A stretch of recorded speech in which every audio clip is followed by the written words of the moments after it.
Hi everybody. So what I decided to do for this class is to build a couple of microcosms myself. Haven't done one in a really long time.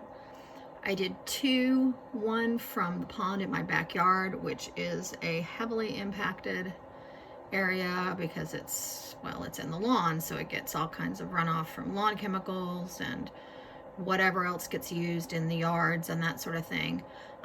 Plus my dad likes to keep it clean, so there's not a lot of places for critters to live.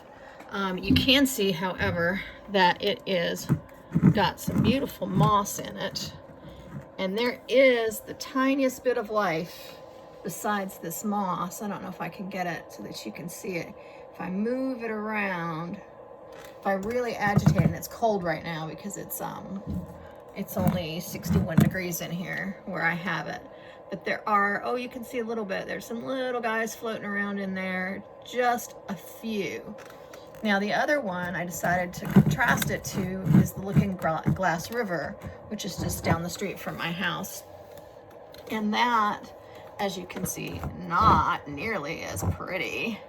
But there is some glass and there's a lot of turbidity, but there is a little bit of grass in there, but there is tons of life. I don't know if you can see that in the video. They're tiny little see-through larvae of some sort, and there's just unbelievable amounts of them in there.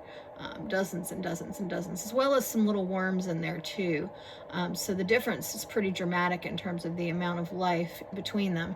Now everything's too small for me to identify any of it, but at this point, without a microscope, and I do not have one. I really need one. I used to have one for my iPhone, but I don't know what happened to it. But anyway, that's the update on my pond versus Looking Glass River comparison.